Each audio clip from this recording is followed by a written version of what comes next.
Halo, selamat siang Pak Ami. Iya. Selamat siang. Iya Pak Ami. Saya perkenalkan, nama saya Dimas dari Bang Pak. Ada apa Mas? Boleh minta waktunya 2 menit sebentar aja Pak. Saya ada kabar gembira buat Pak Ami. 2 menit ya? Iya, monggo. Begini Pak, ceritanya saya ingin menawarkan ada produk kami yang terbaru, credit card platinum kami untuk Bapak. Kebetulan Bapak yang terpilih jadi calon nasabah kami. Cashback, melakukan pencairan dana tunai 30 juta 2 hari Pak pencairannya. Gimana Pak? Bapak tertarik? Apalagi ini belum ada bebasan annual fee tahunannya Baik, Pak. baik. Sebelumnya saya boleh tanya dulu ya? Boleh Pak? Nggak masalah ya? Baik. Mas Dimas Muslim? Saya, iya Pak, betul Pak. Muslim ya, Alhamdulillah ya. Kita sama-sama Muslim. Iya Pak. Mas Dimas pernah dengar nggak tentang riba? Iya, pernah dengar. Pernah dengar ya? Iya. Pernah kebayang bahaya riba nggak? Bahaya riba? Iya tahu Pak. Mungkin pernah dengar hadisnya atau ayat Qur'annya? Pak, Pernah. tapi Pak, bagaimana? Masih tertarik Pak dengan kartu kredit platinum kami Pak? Nanti kita lanjutkan. Saya boleh cerita dulu? Ya, boleh. Ya? Jadi gini Mas Dimas. Coba Mas Dimas bayangkan kalau ada orang yang berzina sama ibunya. Kira-kira respon masyarakat gimana? Semua orang sepakat jelek ya? Gimana? Maksudnya gimana Pak? Kalau misalnya ada orang yang berzina sama ibunya, semua orang akan menganggap dia melakukan perbuatan yang maksiat. Ya bejat itu Pak. Oh, bejat sekali ya? Bejat Pak. Baik, kita sama-sama sepakat untuk itu. Iya. Begini, Nabi SAW menyebut bahwasanya riba itu ada 73 pintu. Pintu yang paling ringan, kata Nabi SAW, dosa riba itu seperti berzina sama ibunya, Mas. Itu nilai dosa riba yang paling ringan. Coba kalau Anda tadi tawarkan 30 juta, itu berapa nilai ribanya? Ya, tapi kan... Saya lanjutkan boleh? Iya. Ya, kita lanjutkan dulu ya. Iya. Saya sebutkan, ini ada beberapa fase kehidupan manusia. Orang yang makan riba semuanya mendapatkan azab dari Allah.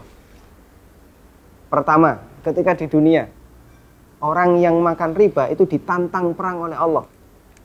Coba Mas bayangkan. Kata Allah Subhanahu wa taala, ya ayyuhalladzina amanu taqullaha wa dzaru ma baqiya minar riba.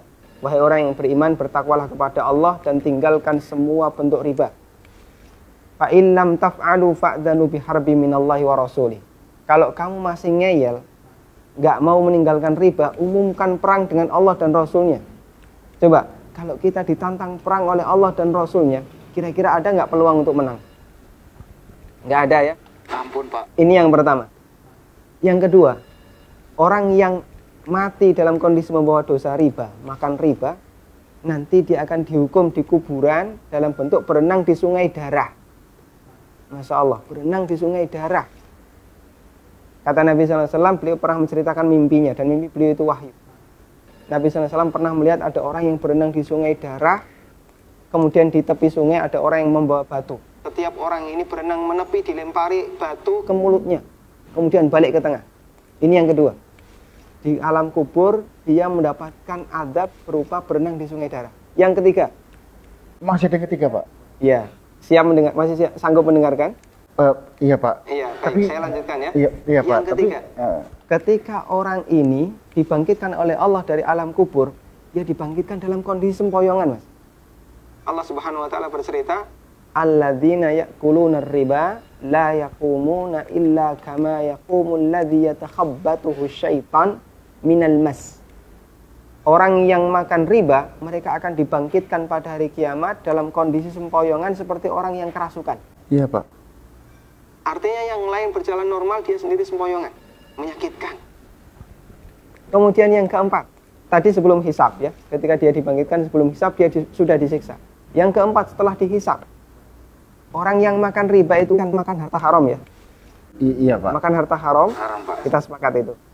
Kalau kemudian daging kita tumbuh dari sesuatu yang haram, berhak nggak dapat surga?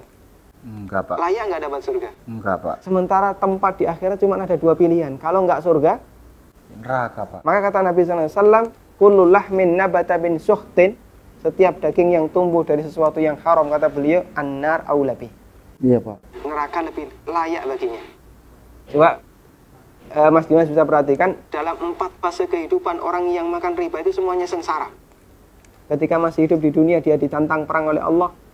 Ketika mati, dia berenang di sungai darah. Iya Pak. ketika dibangkitkan dalam kondisi sempoyongan, setelah hisab dia ditempatkan di neraka. Iya, Pak. Masya Allah. Masih ada tawaran yang lain? Ampun, Pak. Masih dilanjutkan? Ampun, Pak. Mas Dimas bisa renungkan Iya, Pak. beberapa poin yang tadi saya sampaikan. Iya, Pak. Nanti kalau misalnya ada sesuatu yang belum jelas, tidak masalah, hubungi saya lagi. Iya, Pak. Kita akan lanjutkan diskusi tentang riba. Iya, Pak. Bisa? Bisa, Pak. Ya, terima kasih ya. Assalamualaikum. Waalaikumsalam.